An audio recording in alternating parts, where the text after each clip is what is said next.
नमस्कार साथियों, आप सभी का हार्दिक स्वागत करता हूं। मैं नीरज शुक्ला आपके अपने YouTube चैनल मां शारदे एकेडमी में। हम बात कर रहे थे शैशव अवस्था पर। विकास की अवस्थाएं जो होती हैं, यानी कि जो शिशु की अवस्थाएं होती हैं, उन पर हमने चर्चा करी है। तो हमने शैशव अवस्था पर जितने भी प्रकार से प्रश्न बन सकते थे, जितने भी प्रकार से हमसे प्रश्न पूछे जा सकते थे, उस पर हमने ढेर सारी चर्चा कर ली है। 2 क्लास हुई हैं हमारी शैशव अवस्था पर, उसमें हमने ढेर सारी चर्चाएं करी है। उसके बाहर आपसे शैशव अवस्था में कुछ भी नहीं पूछा जाएगा, ये मेरा दावा है। मैं ये दावे के साथ कहता हूं मेरे लाल। बस उनको बेहतर तरीके से देखिए। 1 ही घंटे का लेक्चर था, लेकिन कोई समस्या आ जाने के कारण वो क्लास कम समय की हो पाई थी, तो उसकी 2 क्लासें हो गई हैं। आज हम बात करेंगे आपको उसके अगली अवस्था की। तो अगली अवस्था क्या है मेरे लाल? तो अगली अवस्था है बाल्यावस्था। तो यदि हम बाल्यावस्था की बात करते हैं, तो बाल्यावस्था ये इसका सबसे बड़ी चीज है। सबसे पहले पूछा जाता बाल्यावस्था का समय कब से कब तक है। तो बाल्यावस्था की जो आयु है 6 से 12 वर्ष तक मानी गई है। कब से कब है तक है? 6 से 12 वर्ष तक है। कब से कब तक है? तो 6 से 12 वर्ष तक है किसकी? बाल्यावस्था की आयु की यदि हम बात करते हैं मेरे लाल, पहला क्वेश्चन यही पूछा जाता है। मतलब बहुत सिंपल से क्वेश्चन पूछे जाते हैं। यूपीटीटी बहुत छोटा सा एग्जाम है, इसमें बड़ी बड़ी चीजें नहीं पूछता है। टीजीटी पीजीटी थोड़ा सा हाई लेवल का एग्जाम है, उसमें बहुत चीजें पूछता है। यदि हम बात करते हैं बाल्यावस्था की, यह तो कौन सी है? इसकी आयु पूछता है, समय पूछता तो 6 से 12 वर्ष था। तो यह जो है बालक के जन्म के बाद, बालक किसकी बात करते हैं, इसमें क्या क्या प्रश्न पूछा जाता है? जन्म के बाद कौन सी अवस्था है? तो जन्म के बाद दूसरी अवस्था है। जन्म के बाद कौन सी अवस्था है? जन्म के बाद दूसरी अवस्था है। कौन सी अवस्था है मेरे लाल? तो दूसरी अवस्था है। कौन सी दूसरी अवस्था है? तो बाल्यावस्था है। हालांकि ये प्रश्न नहीं पूछा गया, लेकिन हम बता रहे हैं आपको ये चीजें। ये प्रश्न पूछा गया बाल्यावस्था की। और उसके बाद हम बात करते हैं तो पूछा जाता है हमसे जीवन का अनोखा काल किसे कहा जाता है। और यहाँ से प्रश्न किस किस प्रकार से पूछे जाते हैं, इतनी विस्तृत व्याख्या करेंगे कि आज के बाद यहाँ से एक भी प्रश्न बाहर नहीं जाएगा। यदि हम बात करते हैं तो जीवन का अनोखा काल किसे कहा जाता है, ये प्रश्न पूछा जाता है। तो इसे ही कहा जाता है जीवन का अनोखा काल। क्या कहा जाता है? जीवन का अनोखा काल। सॉरी, माफ कीजिएगा, जीवन का अनोखा काल इसे ही कहा जाता है। अच्छा, जीवन का अनोखा काल किसे कहा जाता है मेरे लाल? तो जीवन का अनोखा काल जो होता है वो बाल्यावस्था को कहा जाता है। यह बात किसने कही है मेरे लाल? तो यह परिभाषा किसने दी है जीवन का अनोखा काल? तो किसने दी है? तो काल एवं ब्रुस ने ये बात कही। किसने? काल एवं ब्रुस ने ये बात कही। आगे हम बात करते हैं मेरे लाल, आगे हम बात करते हैं अगले पॉइंट पर। तो जीवन का अनोखा काल किसे कहा जाता है? तो जीवन का अनोखा काल बाल्यावस्था को कहा जाता है। यह परिभाषा किसने दी? तो काल एवं ब्रुस ने ये परिभाषा दी है। और उसके बाद हमसे पूछा जाता है जीवन का निर्माणकारी काल किसे कहा जाता है? तो जीवन का निर्माणकारी काल, तो जीवन का निर्माणकारी काल, निर्माणकारी काल किसे कहा जाता है मेरे लाल? तो निर्माणकारी काल जो है, जीवन का निर्माणकारी काल जो है, ये भी बाल्यावस्था को कहा जाता है। यह बात किसने कही है मेरे लाल? तो यह बात किलपैट्रिक महोदय ने कही है। किसने कही है? तो किलपैट्रिक महोदय ने कही है। किलपैट्रिक महोदय ने कही है। किसने कही है? तो किलपैट्रिक महोदय ने यह बात कही है। उम्मीद करता हूं ये भी चीज समझ में आ गई होगी, कोई दिक्कत नहीं है। जीवन का अनोखा काल किसने कहा है? तो काल एवं ब्रुस ने कहा है। जीवन का निर्माणकारी काल किसने कहा है? तो यह बात किलपैट्रिक ने कही है। उसके बाद पूछा जाता है छद्म या मिथ्या का काल किसे कहा है? छद्म या मिथ्या का काल किसे कहा जाता है? और यदि हम बात करते हैं इसकी, तो छद्म या मिथ्या का काल, छद्म या मिथ्या का काल किसे कहा जाता है? मिथ्या का काल, मिथ्या का काल किसे कहा जाता है मेरे लाल? तो छद्म और मिथ्या का काल किसे कहा जाता है? तो बाल्यावस्था भी को कहा जाता है। यह बात किसने कही? तो ये रास महोदय ने कही है। किसने कही है?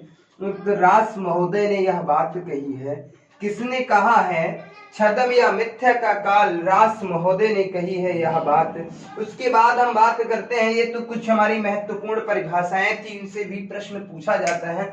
डायरेक्ट ये प्रश्न पूछा जाता है, छद्म और मिथ्या का काल किसे कहा जाता है, किस अवस्था को कहा जाता है? तो मेरे लाल, मेरे साथियों, तो ये जो अवस्था का काल है ये बाल्यावस्था को कहा जाता है। यह बात किसने कही है? तो रास महोदय ने कही है। जीवन का निर्माणकारी काल किसे कहा जाता है? तो बाल्यावस्था को कहा जाता है मेरे लाल।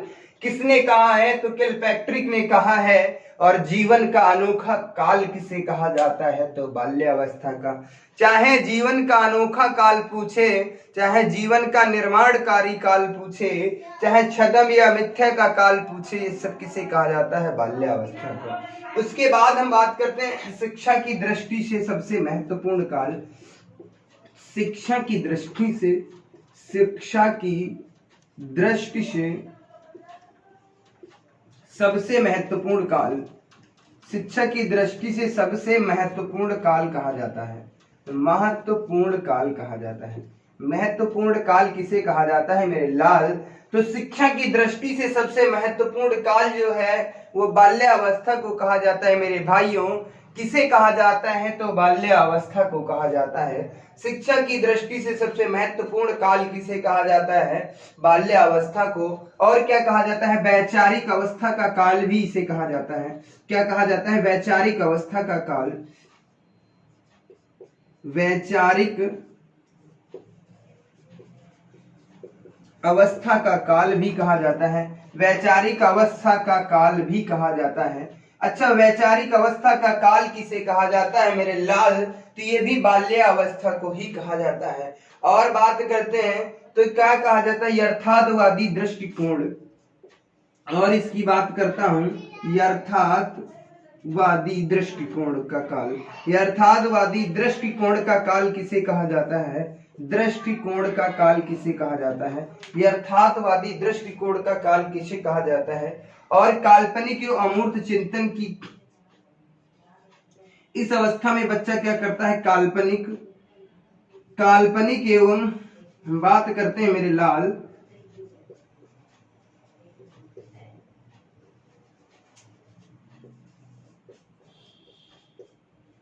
काल्पनिक एवं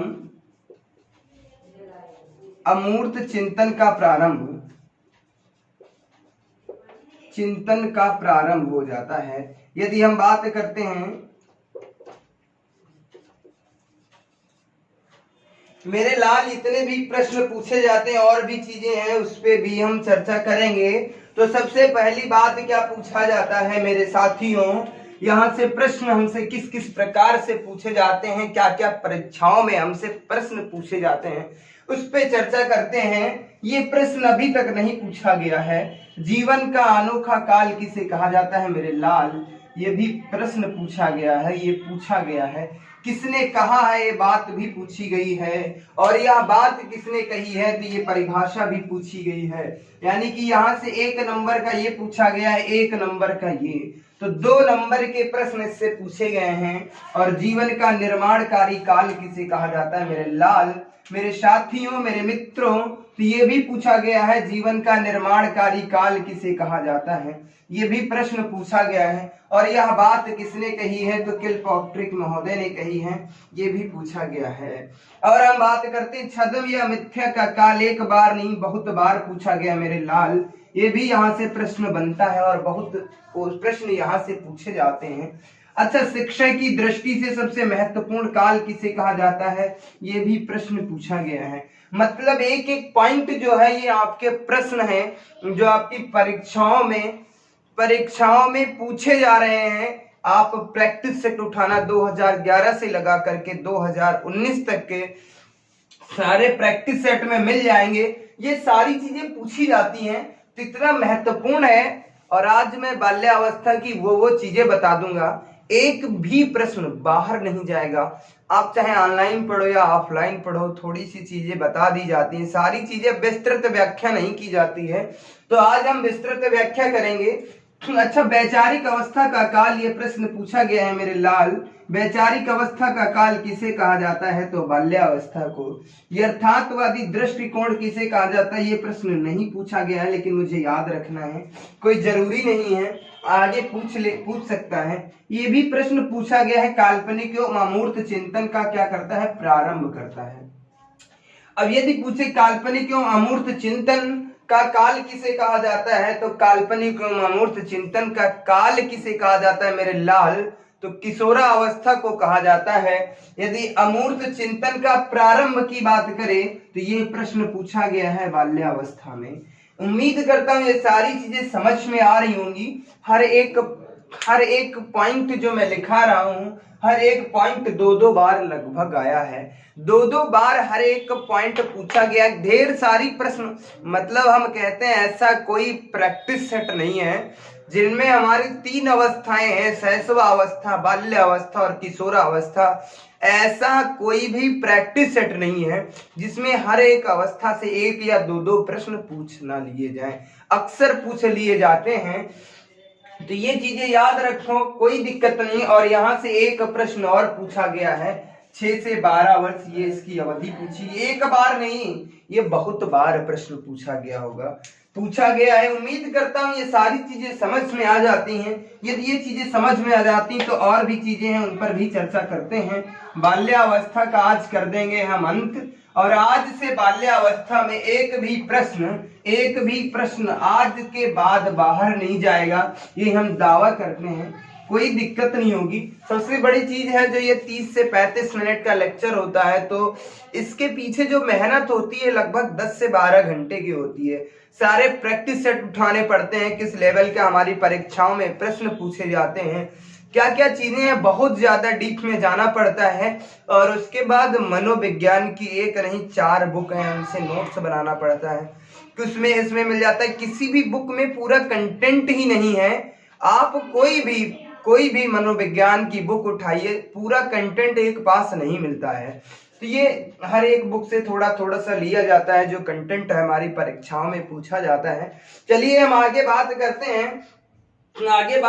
हैं। तो इसमें क्या होता है, शारीरिक और मानसिक विकास में मंदता आ जाती है। क्या आ जाती है, हम बात करते हैं। और भी क्या पूछा जाता है, तो शारीरिक और मानसिक विकास में इसमें और क्या क्या चीजें होती हैं, तो शारीरिक व मानसिक विकास में मंदता, विकास में मंदता या स्थिरता, मंदता भी लिख सकते हैं, कोई दिक्कत नहीं है।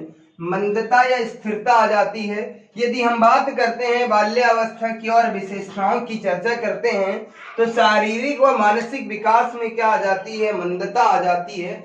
और इसके बाद हम बात करते हैं मूर्त या अमूर्त चिंतन की अवस्था, इसे कहा जाता है। और क्या कहते हैं, मूर्त चिंतन की अवस्था का काल, मूर्त चिंतन की अवस्था भी कहते हैं। मूर्त चिंतन की अवस्था, इसमें क्या होता है, इस अवस्था में बच्चा क्या होता है, बच्चा के सामने यदि कोई वस्तु है तो उसके बारे में देख करके तो उसका पूर्ण रूप से विस्तृत वर्णन कर सकता है, जितना उसे जानकारी है। अमूर्त चिंतन में क्या होता है, यदि वस्तु कोई उसके सामने नहीं है, उसे देखा नहीं है, तो उसका क्या करता है, वो चीजें नहीं कर पाता, उसके बाद सिर्फ कल्पना कर पाता है और कुछ नहीं कर पाता है। और यदि हम इसकी बात करते हैं विशेषता, तो खेल की आयु भी इसे कहा जाता है। क्या, खेल की आयु किसे कहा जाता है, तो खेल की आयु जो है बाल्यावस्था भी को कहा जाता है। और खिलौने की आयु जो है शैशव अवस्था को कहा जाता है। ये हम चर्चा कर चुके हैं, और यहाँ से प्रश्न क्या पूछा जाता है, तो यहाँ से और पूछा जाता है विद्यालय की आयु, इसे और क्या कहा जाता है, विद्यालय की आयु भी कहा जाता है। क्या कहा जाता है मेरे लाल, इसे विद्यालय की आयु भी कहा जाता है, या प्रारंभिक विद्यालय की आयु, या हम इसे कह सकते हैं कि प्रारंभिक विद्यालय की आयु। यहाँ पर ऐसे लिख लीजिएगा, प्रारंभिक विद्यालय की आयु भी कहा जाता है, खेल की आयु कहा जाता है, मूर्त चिंतन की अवस्था कहा जाता है, शारीरिक और मानसिक विकास में मंदता आ जाती है। अच्छा, ये क्या होता है, नेता बनने की इच्छा, बालक और क्या करता है, तो बालक में क्या, तो नेता बनने की इच्छा बालक में जागृत होती है। नेता बनने की इच्छा, नेता बनने की इच्छा, बालक के अंदर नेता बनने की इच्छा जागृत हो जाती है। और हम बात करते हैं नैतिकता का प्रारंभ हो जाता है। क्या हो जाता है, नैतिकता का प्रारंभ, नैतिकता का प्रारंभ हो जाता है। और हम बात करते हैं तो नैतिकता का प्रारंभ हो जाता है, नैतिकता का क्या हो जाता है, नैतिकता का प्रारंभ हो जाता है। बच्चा नैतिकता के बारे में सोचने लगता है, नैतिकता के गुणों का विकास हो जाता है, नेता बनने की इच्छा जागृत हो जाती है बच्चों में, नेता बनने की इच्छा क्या हो जाती है, जागृत हो जाती है। और प्रारंभिक विद्यालय की आयु कहा जाता है, और क्या कहा जाता है, खेल की आयु कहा जाता है। अच्छा, इसकी बात करते हैं तो इसे दल, समूह, दल, टोली की अवस्था भी कहा जाता है, समूह, दल या टोली की अवस्था भी कहा जाता है, टोली की अवस्था भी कहा जाता है, टोली की अवस्था भी कहा जाता है। अच्छा, ये जो दल होते हैं, ये जो समूह होती है, जो इनकी टोली होती है, वो समान लिंग में होती है, समान लिंगी होती है। इसका मतलब बच्चे बच्चे का ग्रुप होगा और लड़कियों लड़कियों का ग्रुप होता है, ऐसा ही देखा जाता है बाल्यावस्था में। समूह, दल या टोली की अवस्था भी कहा जाता है। समलिंगी समूह की भावना, समलिंगी समूह की भावना, लिंगीय समूह की भावना, समलिंगी समूह की भावना भी बच्चों में होती है। और हम बात करते हैं समलिंगी समूह की भावना, समूह, दल या टोली की अवस्था, नैतिकता का विकास। यहाँ पे इसे थोड़ा सा रफ करेंगे, और भी पॉइंट है उसे भी लिखेंगे। अच्छा, बहिर्मुखी स्वभाव, बालक का स्वभाव कैसा हो जाता है, तो इसकी यदि हम बात करते हैं तो बहिर्मुखी स्वभाव हो जाता है। कैसा, तो बहिर्मुखी स्वभाव, बहिर्मुखी स्वभाव बालकों में आ जाता है।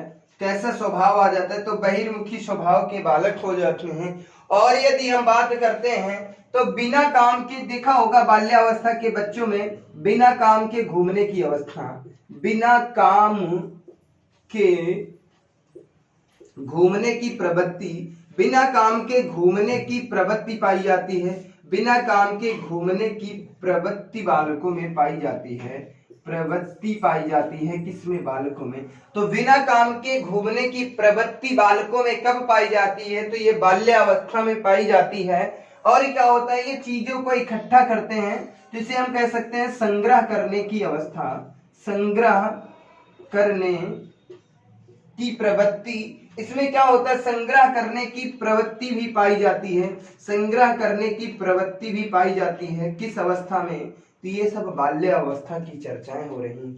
और हम बात करते हैं तो भय मुक्त अवस्था, इसमें बच्चा भय मुक्त रहता है, और इसे क्या कहा जाता है, तो भय मुक्त अवस्था भी इसे ही कहा जाता है। क्या, भय मुक्त अवस्था भी कहा जाता है, भय मुक्त अवस्था भी इसे ही कहा जाता है। किसे, तो शैशव बाल्यावस्था को ही कहा जाता है भय मुक्त अवस्था। इसमें बच्चा भय पूर्ण रहता है, किसी प्रकार का कोई दिक्कत नहीं होती इसमें। और हम बात करते हैं तो इसमें बच्चा कैसा कार्य करता है, तो रचनात्मक कार्य करने लगता है, रचनात्मक कार्य करने लगता है बालक, रचनात्मक कार्य करने लगता है बालक, रचनात्मक कार्य करने लगता है, रचनात्मक कार्य करने लगता है बालक। और हम बात करते हैं सृजनशीलता का गुण पाया जाता है, और क्या हो जाता है, सृजनशीलता का गुण पाया जाता है, सृजनशीलता का गुण, सृजनशीलता का गुण पाया जाता है बालकों में, सृजनशीलता का गुण पाया जाता है। और इसमें क्या कहते हैं, गंदी आयु की अवस्था भी इसे कहा जाता है। और इसे क्या कहा जाता है, हम बात करते हैं तो गंदी आयु की अवस्था भी कहा जाता है, गंदी आयु की अवस्था भी कहा जाता है, आयु की अवस्था, गंदी आयु की अवस्था भी कहा जाता है, आयु की अवस्था भी कहा जाता है।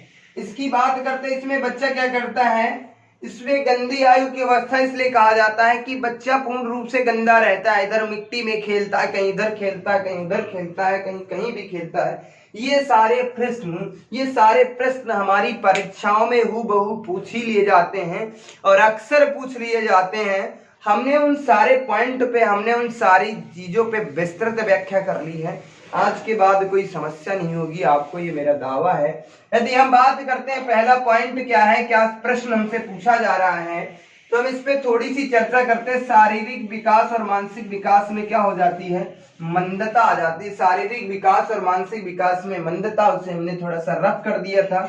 अच्छा, मूर्त चिंतन की अवस्था किसे कहा जाता है मेरे लाल, तो मूर्त चिंतन की अवस्था बाल्यावस्था को कहा जाता है। खेल की आयु किसे कहा जाता है, तो बाल्यावस्था को कहा जाता है। और यहीं पे पूछा जाता है खिलौने की आयु किसे कहा जाता है, तो खिलौने की आयु शैशवावस्था, खेल की आयु बाल्यावस्था। अच्छा, प्रारंभिक विद्यालय की आयु किसे कहा जाता है मेरे लाल, ये भी प्रश्न पूछा जाता है, तो किसे कहा जाता है, बाल्यावस्था को कहा जाता है। अच्छा, नेता बनने की इच्छा क्या होती है बच्चों में, बालकों में जागृत हो जाती है। नेता बनने की इच्छा जागृत हो जाती है। नैतिकता का क्या हो जाता है, प्रारंभ हो जाता है।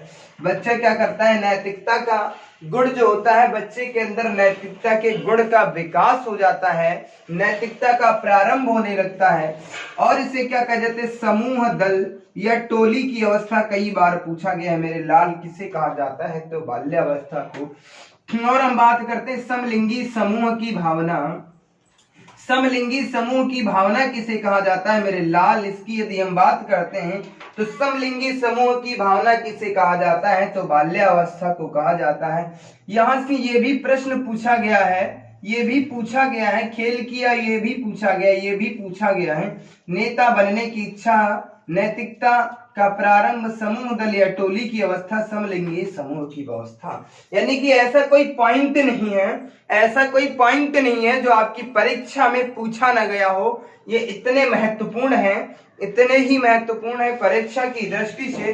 और मैं गारंटी के साथ कहता हूं, मैं ये दावे के साथ कहता हूं, आपको जो हम ये बता रहे हैं आज तक आपने पढ़ा होगा, चाहे किसी भी नोट से आप मिला लेना, कॉपी कर लेना, इतनी चीजें किसी ने नहीं पढ़ाई होगी, मैं ये दावा करता हूं। चंद्र लाइनें आपको बता देती हैं, थोड़ी सी चर्चा कर ली जाती है और पूर्ण व्याख्या नहीं करनी चाहती है। आज के बाद कोई समस्या नहीं होगी, बस ये चीजें होती हैं, हमें ये देखना होता है कि जैसे कोई हम टॉपिक पढ़ा रहे हैं या किसी भी लेक्चर पे हम बात कर रहे हैं, उसे हम पढ़ाने जा रहे हैं, तो सबसे बड़ी चीज ये होती है कि हमें ये देखना होता है उस टॉपिक से हमारी परीक्षा में कितने प्रश्न पूछे जा रहे हैं और कितने प्रश्न पूछे जाने की संभावना है, कितने प्रकार से प्रश्न पूछे जाते हैं। उन सब हर एक पॉइंट को आपको लेना होता है, तब उसे पढ़ाना हो, तो तभी आप सफल होंगे, एक अच्छे शिक्षक होंगे। और किसी यदि टीचर का आकलन करना हो तो आप क्या करते हैं, सबसे आसान तरीका होता है मेरे भाइयों, क्या करना होता है, कुछ भी नहीं करना होता, उससे एक दो टॉपिक अच्छे से पढ़ लीजिएगा, उसने पूरा कंप्लीट करा दिया है। जैसे कि हम बाल्यावस्था आपको पढ़ा रहे हैं, ये बाल्यावस्था यदि हम पूरी कंप्लीट करा देते हैं, 1 से 2 क्लासों में होती है, जैसा हम देखते हैं टाइम जैसा हो पाता है। मान लीजिएगा हमने 2 क्लासों में बाल्यावस्था की चर्चा कर ली, बाल्यावस्था के सारी प्रश्नों के हर प्रकार से प्रश्नों की चर्चा कर ली है। और उसके बाद आपको क्या करना है, यदि हमारा आकलन करना हो कैसा हम पढ़ा रहे हैं, क्या क्या चीजें हैं, तो सबसे बड़ी चीज क्या होती है, आप प्रैक्टिस सेट उठाइए, कोई भी प्रैक्टिस सेट उठा लीजिए, कम से कम 5 या 7 साल गैप जाइए, 5 साल तक के प्रैक्टिस सेट देखिए, उस जो हमने पढ़ाया उससे कंटेंट कितना मिल रहा है। हर एक टीचर का आकलन कर सकते हैं, ये मैं अपने की बात नहीं करता हूँ, आप दुनिया के किसी भी टीचर के आकलन कर सकते हैं। यदि वहां से आपको कंटेंट मिल रहा है अच्छा, तो पढ़ना चाहिए। ये चीजें होती हैं, फैक्ट होता है, किसी भी टीचर का आप आकलन अच्छे से कर सकते हैं। ये हम आगे बात करते हैं, ये हम आगे बात करते हैं। अच्छा, ये कहते हैं गंदी आयु क्या होता है, गंदे कपड़े पहनने लगता है, बच्चे बहुत गंदे कपड़े पहनता है ऐसे। अच्छा, बच्चे का स्वभाव कैसा हो जाता है, बहिर्मुखी स्वभाव, ये पूछा जाता है मेरे लाल। बिना काम के घूमने की प्रवृत्ति किसमें होती है, तो बाल्यावस्था में, ये भी प्रश्न पूछा गया है। अच्छा, संग्रह करने की प्रवृत्ति पूछा गया है प्रश्न, किस अवस्था को कहा जाता है, तो बालक कब चीजों को संग्रह करने लगता है, कब चीजों को इकट्ठा करने लगता है, ये प्रश्न हमारी परीक्षाओं में हूबहू पूछ लिए जाते हैं। तो मेरे लाल ये बात करते हैं कि संग्रह करने की अवस्था या संचय करने की अवस्था, तो बाल्यावस्था को कहा जाता है।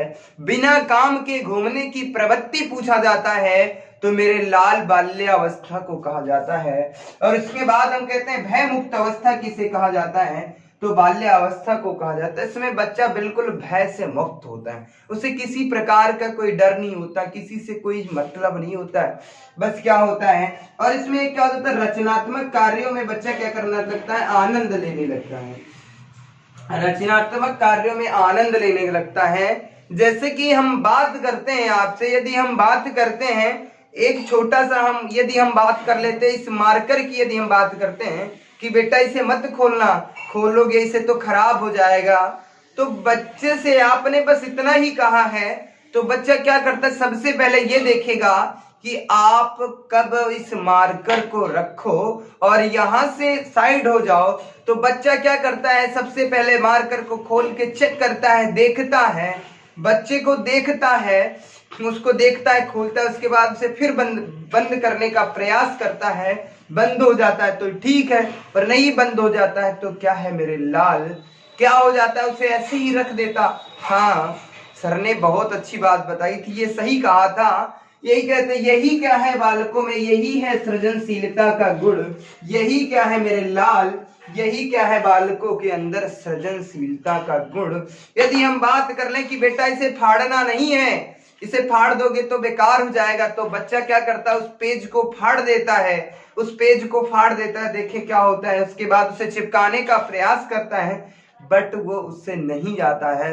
कभी कभी आपने देखा होगा बेटा, ये लाइट मत इसे बंद करना, वो जान जाता है कि इससे लाइट जलती, तो उसे बंद करता है, फिर करता है। तो यही सब बच्चों में क्या है, यही है सृजनशीलता का गुण, यही क्या है सृजनशीलता। इसे ही कहते हैं वैज्ञानिकता, कि बच्चा एक नन्हा वैज्ञानिक होता है। आइए थोड़ी सी चर्चा और बची है, बाल्यावस्था पे थोड़ी सी चर्चा और करते हैं, और भी किस प्रकार से प्रश्न पूछे जाते हैं। उम्मीद करता हूँ ये सारी चीजें बेहतर तरीके से समझ में आ रही होंगी, किसी प्रकार की कोई समस्या नहीं हो रही होगी आपको। कुछ और चर्चाएं बची हैं, उन पर हम चर्चा करते हैं, जो प्रश्न हमारी हूबहू हमारी परीक्षाओं में पूछ लिए जाते हैं अक्सर। अच्छा, कुछ परिभाषाएं हैं, उन पर हमने चर्चा कर ली, एक दो परिभाषा और बची हुई थी। क्रो एंड क्रो की, क्रो एंड क्रो की यदि परिभाषा ये पूछी गई है, इसीलिए हम इसे लिखना चाह रहे हैं, नहीं तो हमने सोचा था इसे नहीं, लेकिन ये पूछी गई है। तो हम बात करते हैं, जब बालक 6 वर्ष का हो जाता है, इन्होंने कहा था जब बालक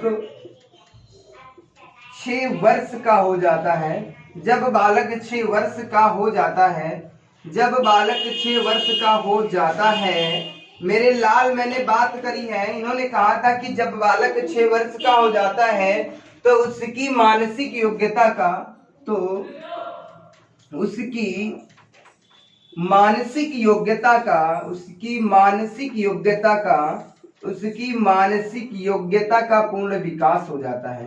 किसकी, तो मानसिक योग्यता का पूर्ण विकास हो जाता है, पूर्ण विकास हो जाता है। यह बात किसने कही है मेरे लाल, विकास हो जाता है, यह बात किसने कही है, तो ये बात क्रो एंड क्रो ने कही है।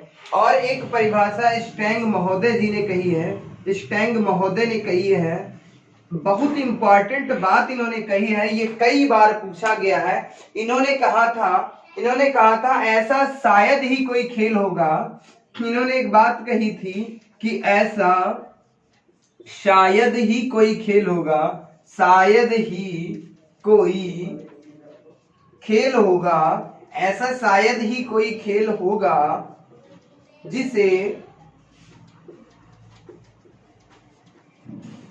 10 वर्ष के बालक ने, 10 वर्ष के बालक ने ना खेला हो, बालक ने ना खेला हो, ना खेला हो। यह बात किसने कही है, ये प्रश्न पूछा गया मेरे लाल। 2 परिभाषाएं जो हमने आपसे चर्चा करी है, जिसपे हमने डिस्कशन किया है, ये दोनों प्रश्न पूछे गए हैं। उम्मीद करता हूं आपको बाल विकास की जो दूसरी अवस्था है, वो कौन सी अवस्था है, बाल्यावस्था, उस पर हमने विस्तृत चर्चा कर ली है। आज के बाद एक भी प्रश्न बाहर नहीं जाएगा, ये मैं दावे के साथ कहता हूं।